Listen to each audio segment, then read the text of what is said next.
Go for it, go for it. I'm just saying I'm not finished yet. Search for it, swing for it. Discover the me that lives in yes. Stand for it, stretch for it. It's my time, imagine my best. Run for it, reach for it. Uncover the me that lives in yes. I know, yes I know. There'll be miracles wherever I go. It's not work, it's play. I can make magic today.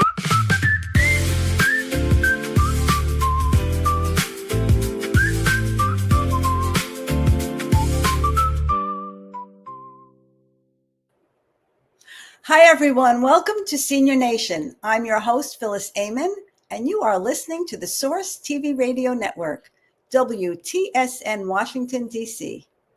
We are indeed a senior nation with 100 plus million adults over the age of 50. And we are here to bring you up-to-date information about successful aging, healthful longevity, and becoming what I call a well-ager, to dignity, respect, quality of life, and quality of care for our parents, our grandparents, and loved ones. We at Senior Nation will be your trusted voice for informed choices, meaningful conversations, and a vibrant life at every age. Though the Source TV Radio Network is known for its dedication to bringing the highest level of jazz content to the viewing and listening audience, the owners of the network are also dedicated to bringing this important content to this fast-growing demographic, and I'm always grateful to have this opportunity. So let's begin with tonight's show. Tonight's guest on Senior Nation is Loida Lewis, an incredible woman, visionary, and entrepreneur. Her accomplishments are nothing short of extraordinary. Loida was the first Filipino woman with a law degree outside of the United States to pass the New York bar. Her unique upbringing in the Philippines gave her the strength to rise to any challenge that was put in her way, which included the power and fortitude to rise from the pain of the loss of her husband at an early age to become CEO of Beatrice Foods, taking the business to extraordinary heights. A visionary who is now in her 80s, Loida remains a champion for empowering women. Her inspiring story is one of resilience, vision, legacy, and remaining vital at every age. So I'm so pleased to have Loida here with me this evening. Thank you. Thank you for inviting me to the Senior Nation. Oh, thank you so much for making the time. I know you're in your 80s, you remain a busy woman, but I really think that your accomplishments, your journey throughout the years is so important for people to hear. And, I want to start with, this situation where you were educated in the Philippines, right? Your law degree is from there, and how you came to become the first Filipino woman to pass the New York bar with a degree that was outside of the United States. I mean, I just think it's fascinating. So can you talk a little bit about that? Well, I was born in the Philippines and I grew up in the Philippines. And my father could not become a lawyer because he didn't have the resources. So when I became a lawyer at the University of the Philippines College of Law, I passed the bar, and Mr. Lewis, my father, sent me on a round-the-world trip. Needless to say, I fell in love, married Reginald Lewis, and we lived together. He was a lawyer. But at that time, the United States Supreme Court in 1973 ruled or decided that citizenship should not be a qualification or a requirement to take the bar. Before 1973, only an American citizen can take the bar. But by that time, I was still Filipina, and my law degree at the University of Philippines College of Law is considered by the New York Bar Association equal to an American education. Why? Because the Philippines was a colony of the United States starting 2002.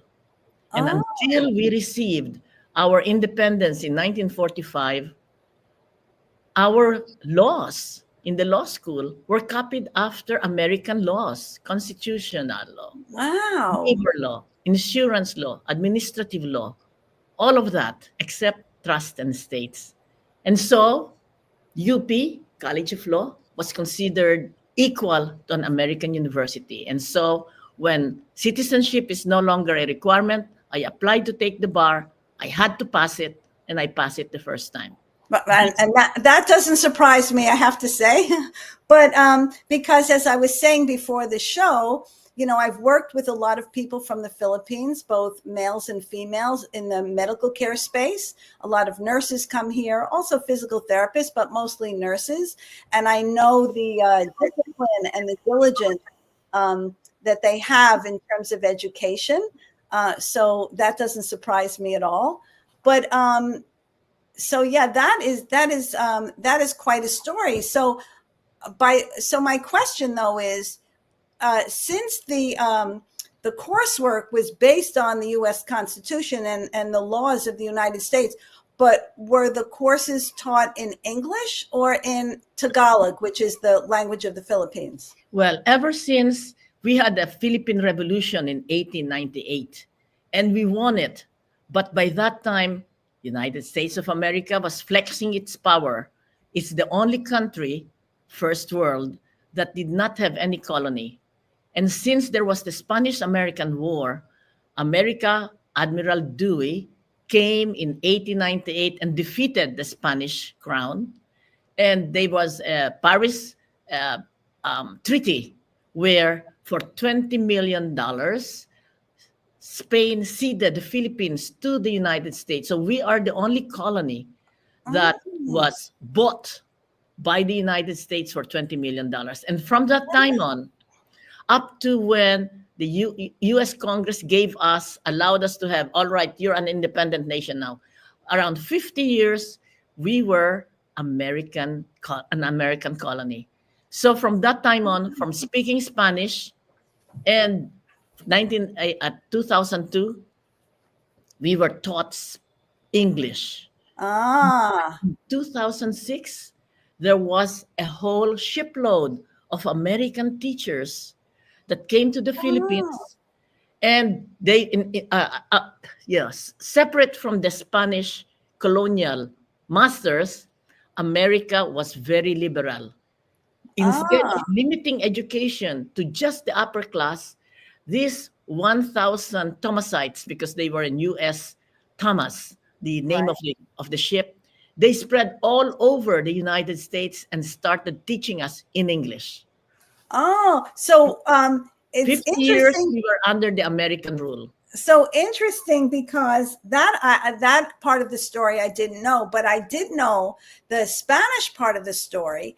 And the reason I'm so familiar with that part of the story, because as I said, I've worked with a lot of people from the Philippines, that a lot of the names are Spanish names. They're even some of the words sound like they come from the Spanish language.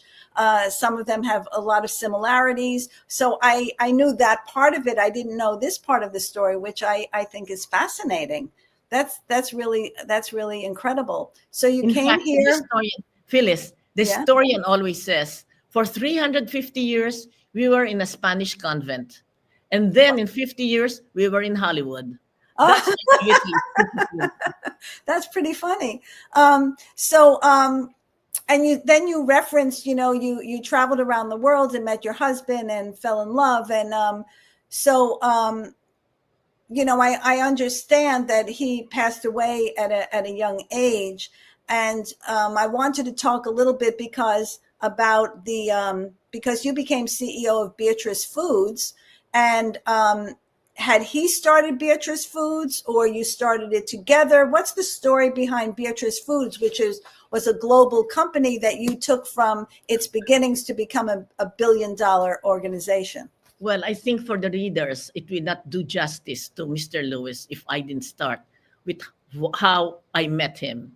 Because I was a lawyer. I was in the best university, College of Law in the Philippines.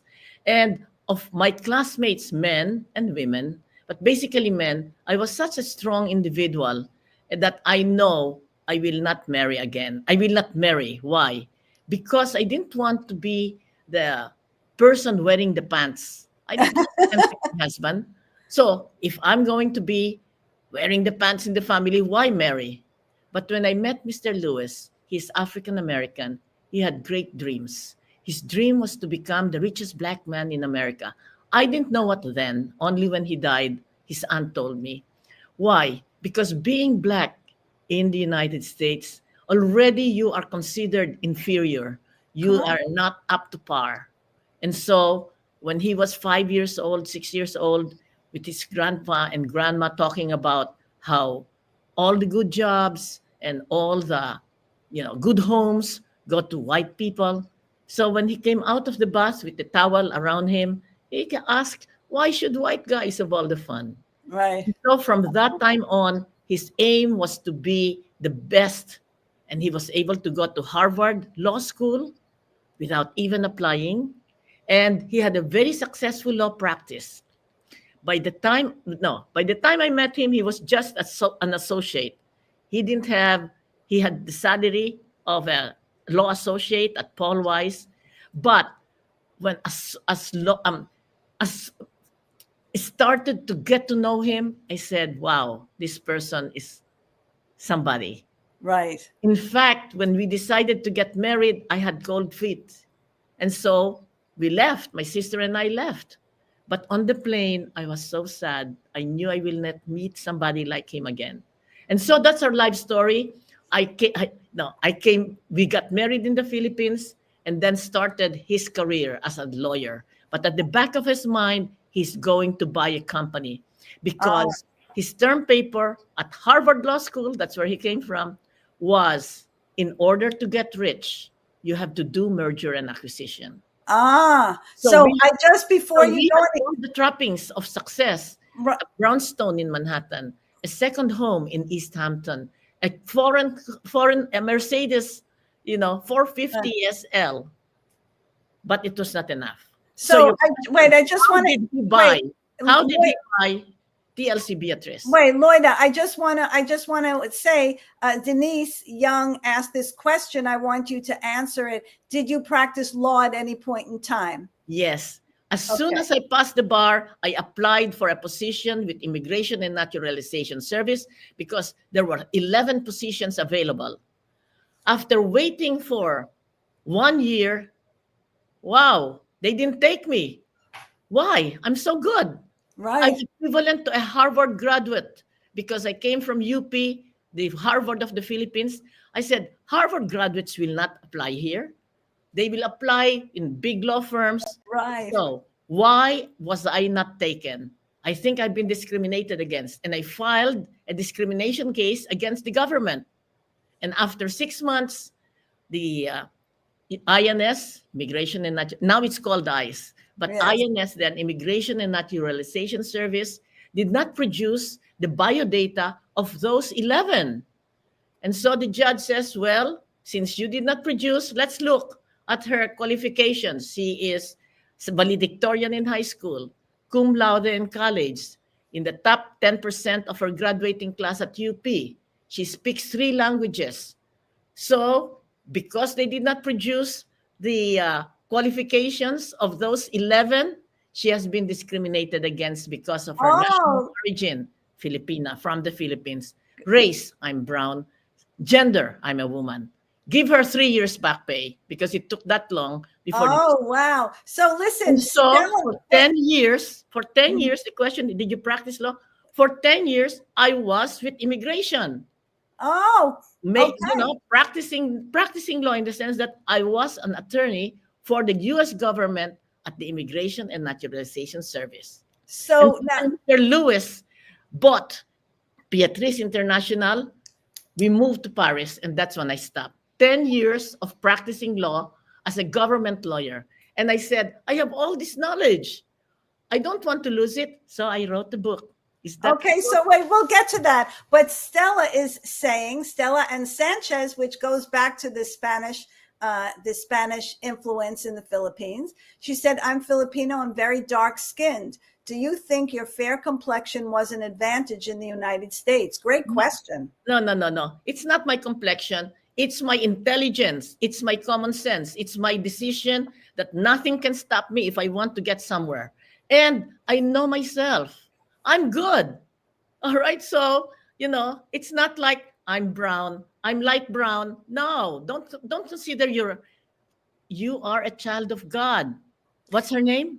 So, So you should be proud of who you are. And I agree. Set your goal. So now this Morris says, did your family set the stage for your amazing resilience, rising to challenge after challenge? Great question. Definitely. I grew up with my father, whose father died when he was 12.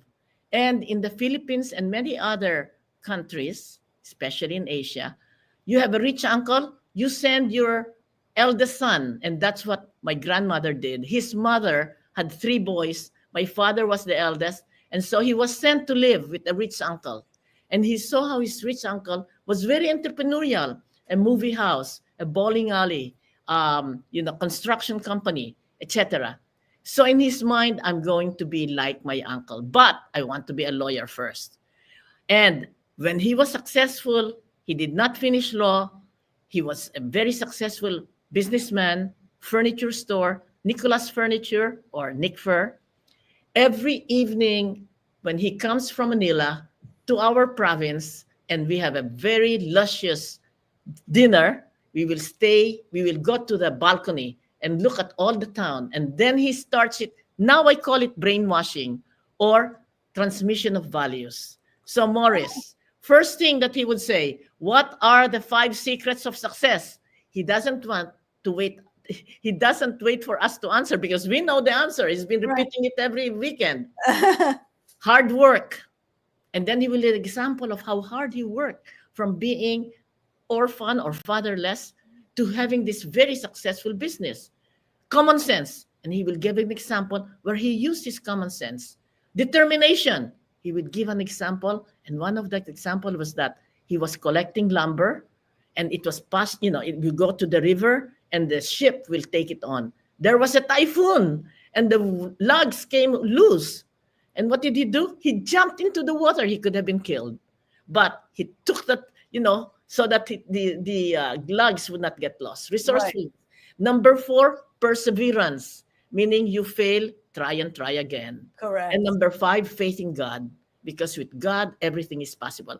So here I am, of a certain age, and I still remember the values that my father gave me. So for all those listening, Morris, if you have children, give them the values that you have that made you who you are. Because in the end, it's not how much money you have, but what you have made of yourself. I agree with you. And, I find myself, so I'm 72 and, I find myself the last 10 years or so really thinking about some of the things that my father taught me, which is about ethics, about being a good citizen, about understanding your community and your state and your country. And another thing was that I think is a very important strength of character that I tried to teach to my son, which was about asking questions. You learn by asking questions, and find the people that have more experience or knowledge that you want to ask the questions to. But I've always taught that to my son, that asking questions is not a weakness, it's a strength of character, because it shows that, okay, so maybe you don't know that thing or you know something about it, but you could always learn more from somebody else. So Morris, you listen to what Phyllis is saying. You raise the expectation of the son or daughter. I never heard from mama or papa, oh, that's stupid. Never a negative word. In fact, papa and mama is always saying, you can do anything you want. All right. Meaning to say, aim for the top and go after it, work hard. And so if a child from the time he was small is given that self-confidence, that self-esteem, you're good.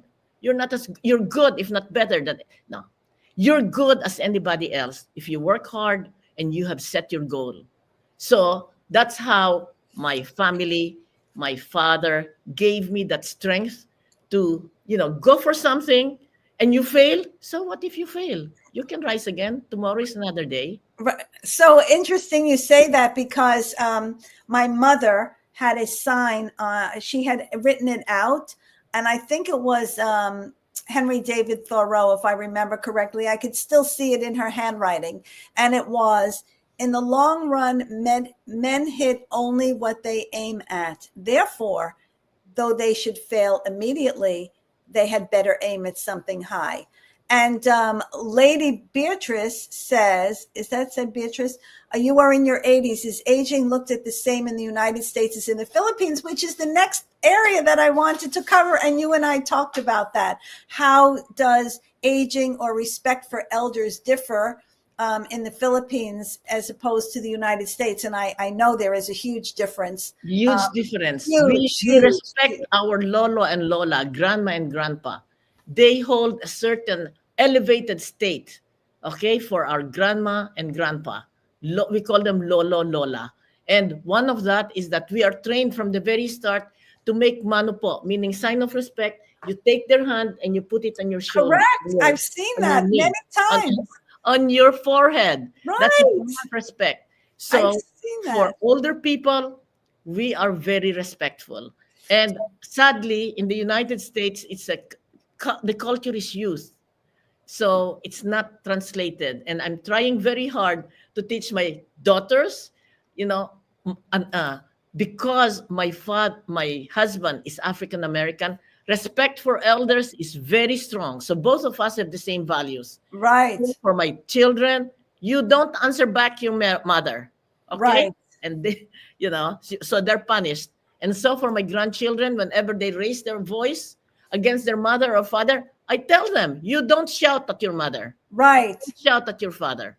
You have to correct them, because if you don't say it, they don't hear it. So interesting that you say that, because my experience is I have seen that with the hand, right? Taking an older person's hand and putting, but even not just like elders, and I want to ask you about what do you consider an elder person, but even people, younger people, even in their 30s or 40s, if they address a person that's older, like let's say even 10 or 15 or 20 years older, they use the word ate, right?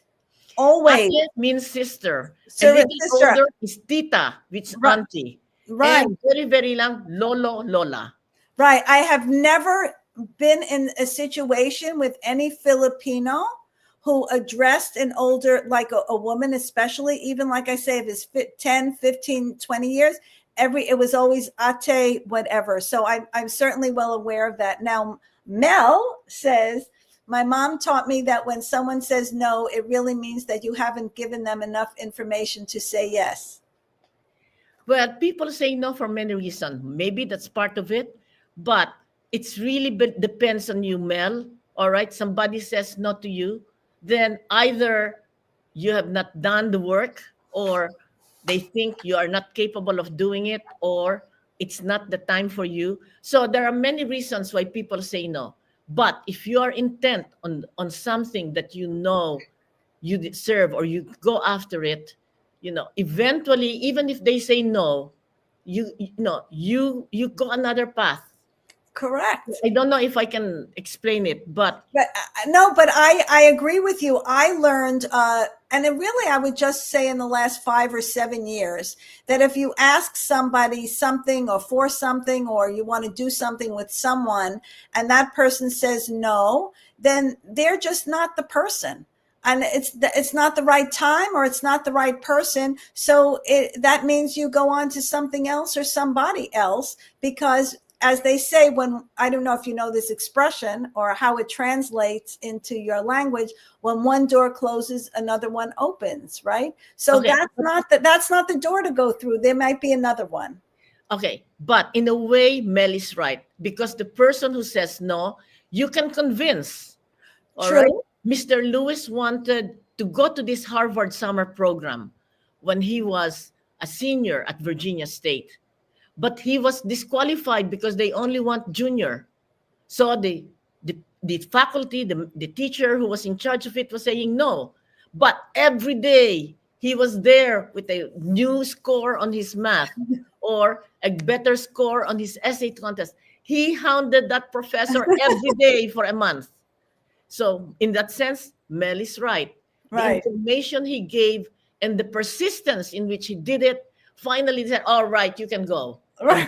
That's how he was able to study at Harvard Law School without applying, because he was so good during that summer program that the Professor Sanders, Frank Sanders, said, Reg, you impress us so well. If you want to enter Harvard Law School in September, you have a seat in the class of 68. Oh my goodness. Before applying. So when he came there in September, they gave him the application form to fill up. Oh my God, how fantastic. What a fantastic story. So, we talked a little bit about, perseverance and resilience and there was a question about, your Filipino background and how that influenced some of what you did. But how do you think as a woman, especially as you took over this company after your husband passed away, what would you say your experience was, not only in the field of law, but in the corporate world, being a woman? All right. Well, before those listening have a wrong idea, I was widowed after 19 days, meaning to say the biopsy said he had brain cancer and December 31. And by January 19, he was dead. Oh my So God. it's not like, oh, now I'm taking over. I was a basket case. I was devastated. I was depressed. I couldn't see. I couldn't think. I couldn't see. So for all those who suffer such a trauma, you got to go with the nature. I cried. I bawled. I could not stop crying when something reminds me of my husband. So it's not that, oh, now I'll take over. No. It's only after, and thank God I am Christian, I'm Catholic. In my heart, I did not question, why me, God? No. It's only that, Lord, help me. Don't leave me orphan. Right. Indeed, Isaiah saved me. A mother may forget the baby on her breast, but I will not forget you. Oh my God. It's for me as a mother, to forget my baby, and if I forget, I will never forget you. So that's one. And the other one is, the Psalms. The Psalms just helped me. Psalm 91. So that was my strength. So for all those who suffer trauma, yes, go with the flow, cry, bawl, complain. But in the end, hold on to God, because he lifted me up, and that's how he walked. And Okay. so after 6 months, I said, what do I have here? I have my 2 daughters, because I sort of like abandoned them. I was just in tears. I will be mother and father to them. That means to say, I will be attentive as much as I can. And both of them graduated from Harvard. Oh, wow. Honors. All right. And now they're doing their own thing in finance. Leslie and Christina. Number 2, Mr. Lewis was writing his book about his life story. Why should white guys have all the fun? And for those who have not read it yet, and you have children who are boys in high school, in college, please buy it. Yeah. All right. How Reginald Lewis created a $1 billion business empire. I said, it's got to be done. Right. And so I hired Blair Walker, and he interviewed 150 people who knew my husband, because he never met my husband, and wrote this book. So 2, that's right, finishing the book. Number 3, he worked hard. He died of brain cancer. For me, thinking about how to get rich, buying this company, it cannot fail. Right. In 1993, when he died, a strong leader suddenly disappeared. Recession in Europe since World War II, the strong, and devaluation of the French franc and all the other businesses in Europe where we had our business. And number 4, it's going down. It was in the red. So, did I say, oh, I'll take over? Of course not. we paid a lot of money for a headhunter. Give Ah, me candidates to be, so that we can interview it with my brother-in-law, because he was made vice chairman when Mr. Lewis was sick. He knew that he might die, so he had his brother has always been beside him, Gene Fugit. So he became chair. So the two of us were looking for the right CEO. One, two, three, four, five CEOs we interviewed. All of them were not black, because at that time, right, 1993, right, you don't find black CEOs or right. CEOs. It's okay. Okay, it's a black company. It's 51 owned by the Lewis family. But when I asked all of them, asking a lot of money, will you make it successful? Each one of them said, I'll try my best. Ah, Never right. mind, you'll try your best. Best, But if right, it fails, oh, you failed. right. We will be, I will be defeated. I mean, so I said, I better take over. That's my decision. Oh, After prayer, it was very clear in my mind. In December, board of directors meeting, I'll take over. And so I interesting. asked Leslie. My eldest daughter was a member of the board then. She was 19 years old. And when I said, I woke her up, December 22, 1993. Leslie, wake up. I'm going to take over. And he said, oh, Mom, what took you so long? So in her mind, I should have taken over Right, earlier, but I right. had to be ready. And God So, gave me the risk. God so, gave me the strength. so now Lake, who I hope I'm pronouncing the name correctly, says, I'm 60 and I'm in my third adventure as an online business owner. The internet was my choice because it doesn't know race, gender, or age unless you reveal it. So it is easier to be successful when you are instantly equal. I agree with you. Yes, Leiku, Lalani, you are correct. right. And before I turned 80 and somebody asked my age, Leilani, what do I say? Age is just a number and mine is unlisted. Right. Oh, I've heard that before. So let me ask you a question because I'm 72 and as you say, you're 80. How do you think your position in the company changed, or how people viewed you in the company or in the industry as you continued to, progress in age? No, I didn't even think about it. It was necessary that the company be straightened up. All right. It's not, oh, I'm woman. Oh, I'm Filipina. No, there's a job to be done. The company has to succeed. So why will I think, what did you think of me? What am I? No, but I did know that I'm going to face as chair. And so I had a very good PR guy, Butch Maley. He's Filipino. My husband hired him when I recommended him. Anyway, he said, Loida, we have to reduce your Filipino accent. So he hired an an expert on reducing accent. He is Sam Swat, and he trains actors to have a Southern accent or to have a British accent. So for me to lessen my very Filipino accent. Oh, That's one. Secondly, he hired also someone who will teach me how to speak to a crowd. Yeah. Okay. So the first thing I learned from her, well, first she got me to read my speech before my board of directors, and then he started critiquing. He said, first, you're reading the speech too much. right, Read it over and over so that you almost memorize it. And when you say it, you look from the left to the middle to the right, right. right. That's To speech the left. training. Right. Right. And Speech also, training. before you go on stage or before you go on the microphone, give this mantra. I'm glad I'm here. I'm glad you're here. I care about you. I know that I know. I'm Oh, glad I'm I here. love I'm that. glad you're here. I care about you. I know that I know. To give you confidence. So Right, when you go on the stage, smile. And right. then don't read, as if you're reading it, you read and then look. Read and look. Read and So look. I have a comment about what you first said, because I'm a speech pathologist by profession, and I do not believe in accent reduction at all. I do not believe in changing how people say the words that they say based on the production, based on the language that they spoke. But what I do believe in, because is having people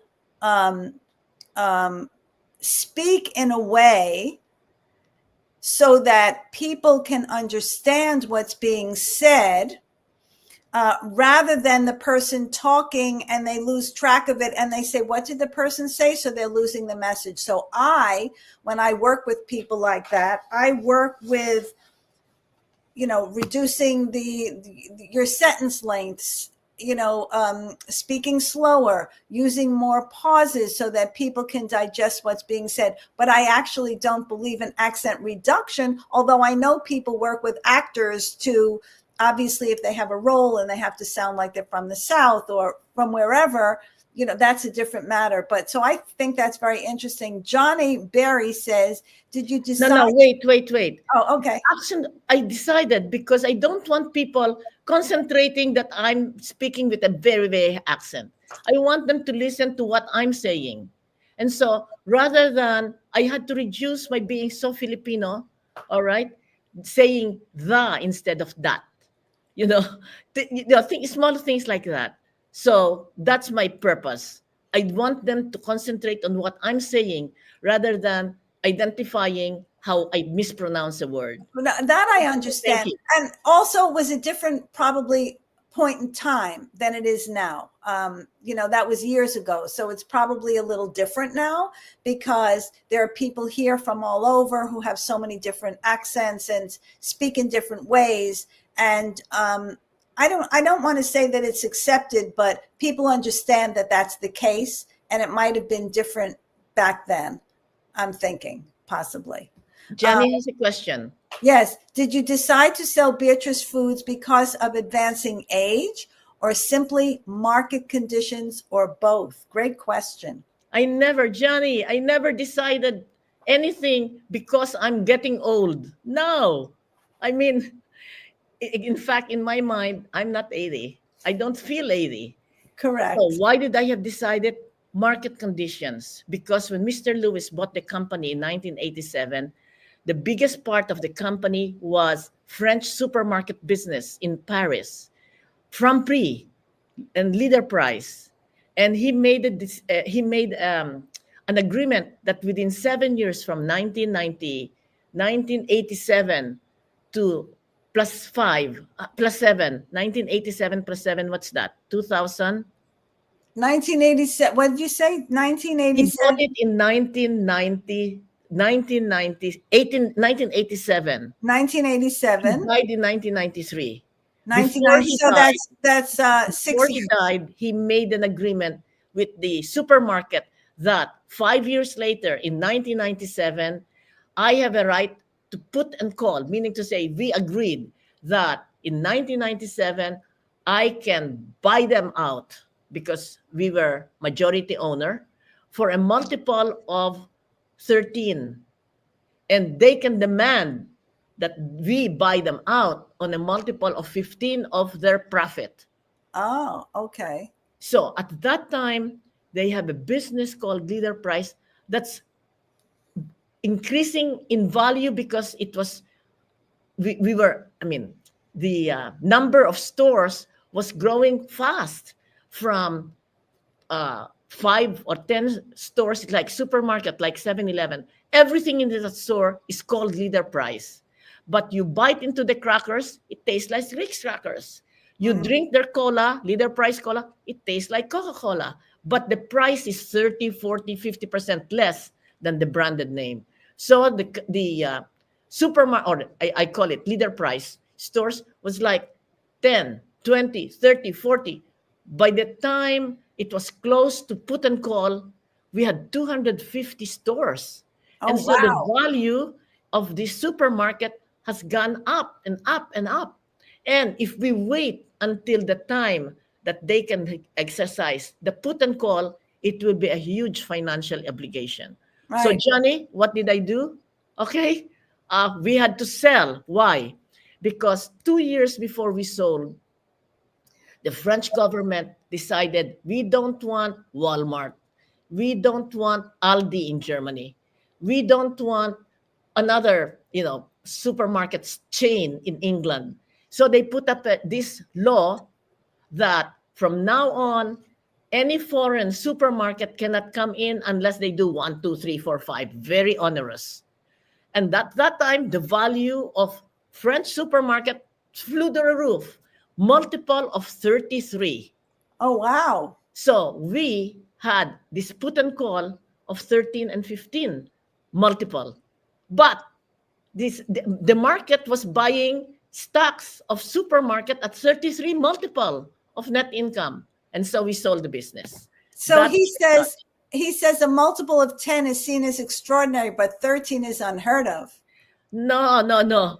If you go to the stock market, some of the very, very good stocks, multiple is like 27, 33. As I said, at that time, supermarket in the open market, you can buy shares, multiple of 33 of their net income.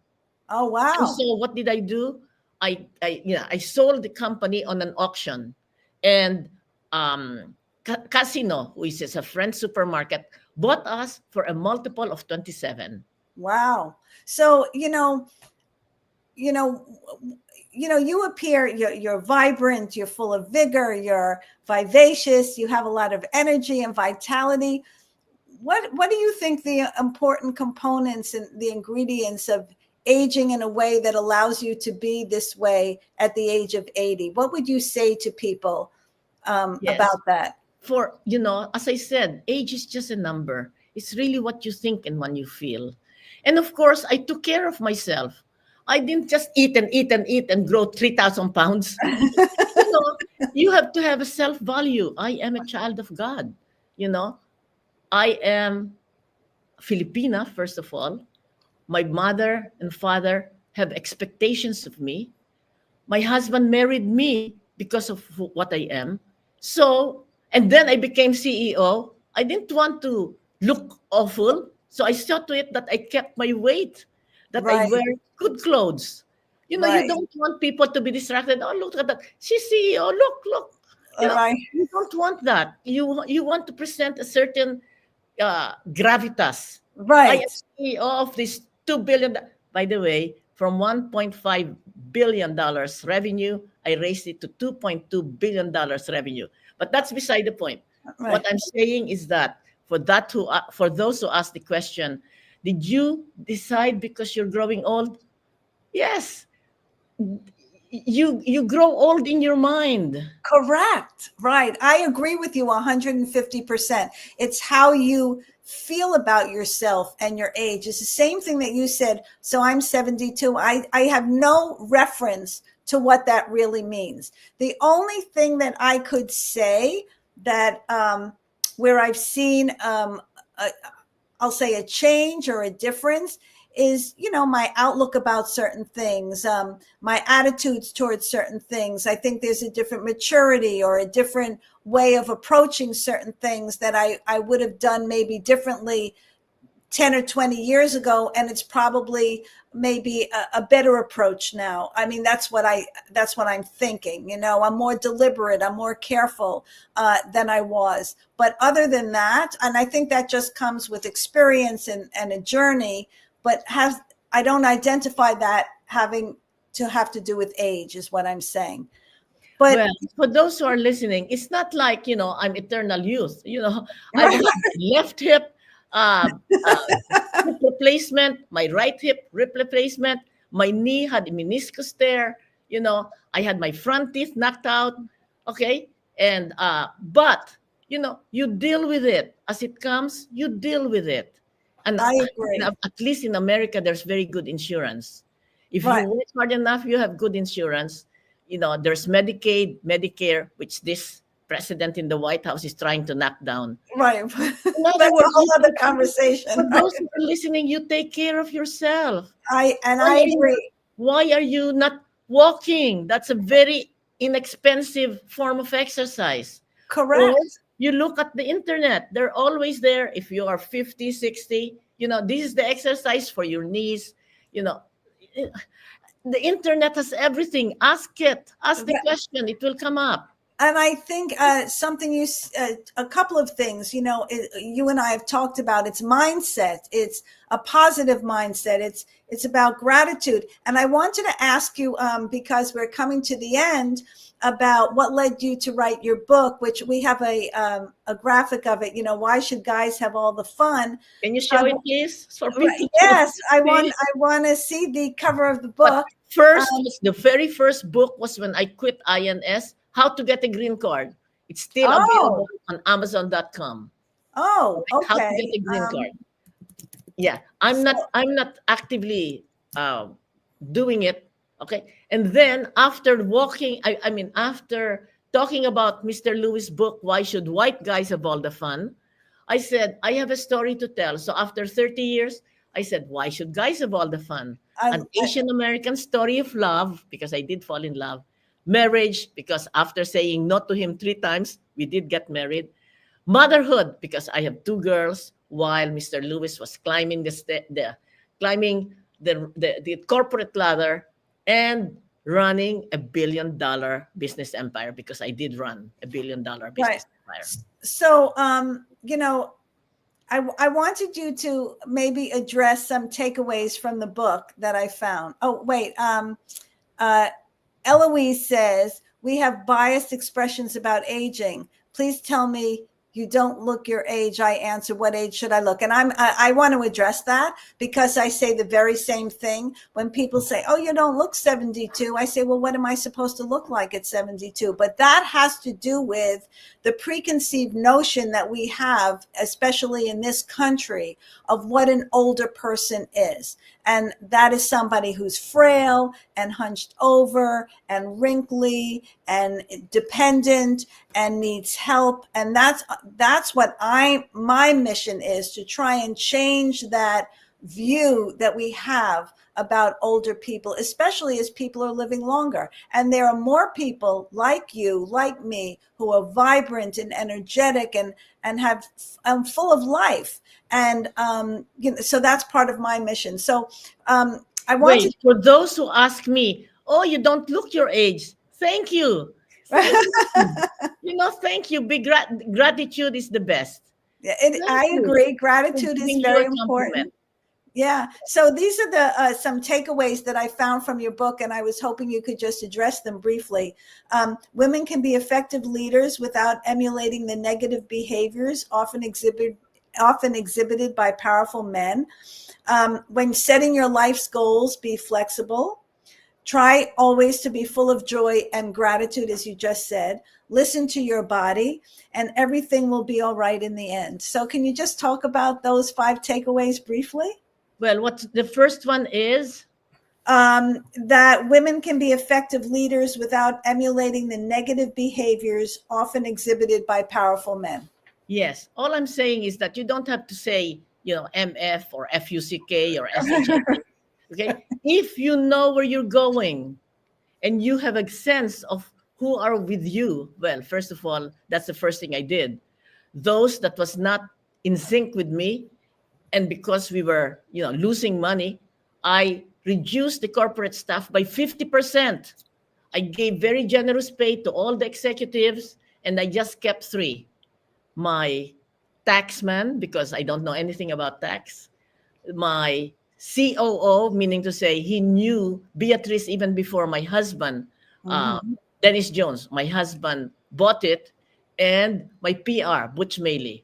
All right. So I kept them, but everybody else had to go, including the 4 secretaries that Mr. Lewis had. But I didn't just let them go. I called up Paul Weiss, law firm. I said, do you need, I have 4 very, very good executive assistants or typists or secretaries. At that time in 1993, they are called secretaries. Yes, they were. So they accepted, they found a job. In other words, when you have to dismiss people, see to it that they're not dismissed, like nothing. Right. Talk to them, see to it that they're walking with their head held high, give a good, generous separation pay, because it should be profit with honor.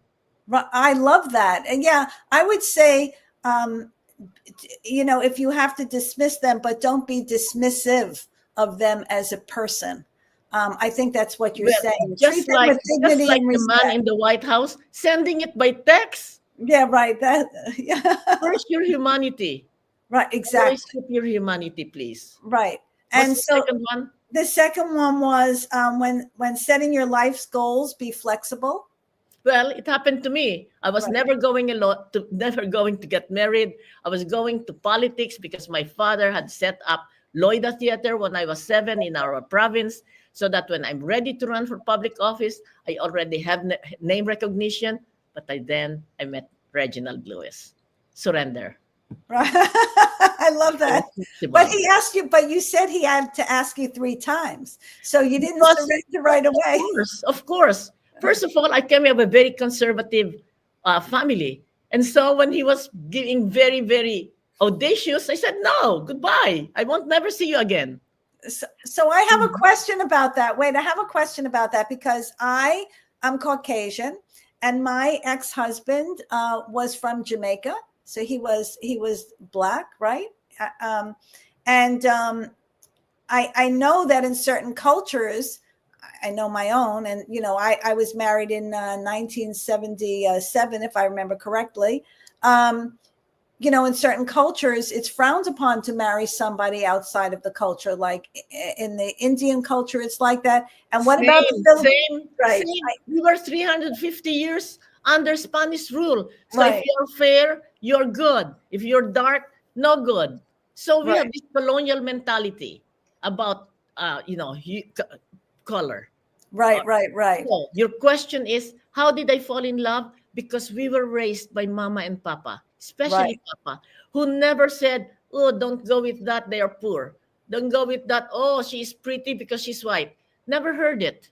right, And besides, I am Christian. We are all God's children. So right, we are equal. It's not the accident of your skin, all right. right? So yes. And besides, as I said, it's not like, oh, he's black. He was better than me in all respect. As Right. you can see, I am type A. He's triple A. Right. So interestingly Ambitious. enough, He's more ambitious. So I surrender. so I said my no to him 3 times. And the last time is when I said, I can't marry you. I'm going back to the Philippines. And then he did. My sister and I flew back. We went to California, Stanford, because our classmates were there. And during that entire time, I was so sad that I will never see him again. And I know in my heart I'll not meet anybody like him again. And so when my friend said, Jerry Hill, Loida, if you're that sad, just give him a call. Never thought of it. Dial, dial, dial. Darling, I'm coming back.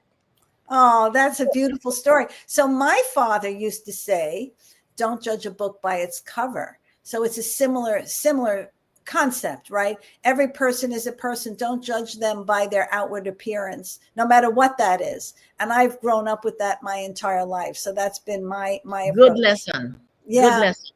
So the other one is try to always be full of joy and gratitude. And we could see that about you for sure. And you said, Yes. As for those listening, when you wake up, it's not like, oh, another day. Find joy. Find right. joy. If your work doesn't make you joyful, stay on it, but look for another job. Or if you cannot find another job, you stay on it and find joy in the little things. Right. You know? Oprah Winfrey used to say one of the things she credits her success to is that when her gratitude journal, and when she woke up in the morning, writing in her gratitude journal about what she was grateful for. And, because I come from this medical care space, I've repeated this story many times. There was a gentleman several years ago. I was working in a long-term care facility, and it also had a subacute unit. And this gentleman came up to the desk where I was, and I don't remember if he was a patient or if he was visiting someone. And I asked him how he was, and he said, "Great." And I wasn't feeling so great that day. So I said, "Oh, I want to be like you." Some funny kind of comment. And I said, "So why do you feel great?" And it's what he said that day that I remember 20 years later, and I do, when you think about what you're grateful for, he said, because I'm looking at the grass from the top down instead of the bottom up. So if it's even just that you woke up this morning, you can see the sun shining or whatever the weather is outside, that's certainly better than the alternative. Yes, you walk the street, listen to the birds, they're chirping. Correct. In the spring, it's out, the flowers are out. In the winter, well, even if it's muddy, it it it brings the snow brings water. I mean, you can always find. Correct. If you look for beauty, you will find it. Correct. If you look for ugliness, for discrimination, for racism, you will find it. So now Mel said, when I told my mom I was going on a date, she always asked me if the girl was Jewish. When I brought home my first Black Ethiopian Jewish woman after that, my mom only asked if she was white. It's all relative. So it's so funny. So I'm going to say something about that because, like I said, my ex-husband was from Jamaica. He was Black. But the interesting thing about it was his mother's mother was Jewish. So in reality, in the Jewish religion, it's passed down from the mother, and we were married by a rabbi. So, I mean, there are all different ways of looking at it. What was really important, right? Okay, for those who are listening, use your head, but follow your heart. Yes, I love that. So then you said, listen to your body and everything will be all right in the end. Those were the last two takeaways from the book. Yes, I love that, especially that listen to your body. Well, that's obvious, okay? Right. If you are not feeling good, there's something. Don't say, oh, it's nothing. Go to the doctor because you're not a doctor. You don't know. So that's what I mean by listening to your body. But the last one is somebody told this to me because I was on the plane going in. I was late.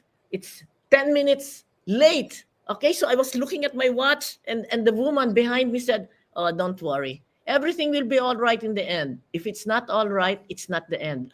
I said, that's beautiful. And she told the story that she was also on the plane. The door shut on her face. She was late. It was full. And what happened to that plane? It crashed in Albany. The other time she was going and her friend said, why are you going in the morning? Move it in the afternoon. Here in New York, she was going to Albany. And what happened? That was the plane that landed on the Hudson with Captain Tommy. So she said, when something goes wrong, or don't say, oh, that's bad luck. No, because if it didn't happen, it was not meant to happen to you. In the end, it will be all right. Everything will be all right in the end. If it's not all right, it's not the end. So it's interesting. I kind of needed to hear that today. I won't say why, but I really needed that. It was very helpful. So, Lloyd, it was such an absolute pleasure having you as a guest on Senior Nation. And thanks for sharing your journey, your candor, your transparency, your insights, both in business and personally, provide valuable insights at every stage of life. And like I said, I just learned something from what you just said at the end. And I hope listeners and viewers had valuable takeaways for their own lives. And I just want to say, for fans of memoirs and autobiographies, I highly recommend your book, Why Should Guys Have All the Fun? It allows us to understand how business works, as well as how this industry treats women, especially those of different colors and backgrounds, the challenges of running a billion-dollar company while raising children, and the wonderful love story between you and your husband is particularly poignant. So thanks so much, Loida. It was a pleasure. Thank you, Phyllis. And to everybody, God bless you all. Thank you. So please join me on July 30th to hear my conversation with my next guest, Michael Goldstein, a doctor of ophthalmology and an attorney. His vast experience and ability to simply explain the issues we all face in the medical arena, both in understanding reimbursement, approvals, and the challenges faced by both patients and their doctors. You won't want to miss my conversation with him. So remember to tune in, comment, and ask questions on July 30th at 7 p.m. Eastern Time on the Source TV radio network. And until then, take care, stay well, and stay tuned.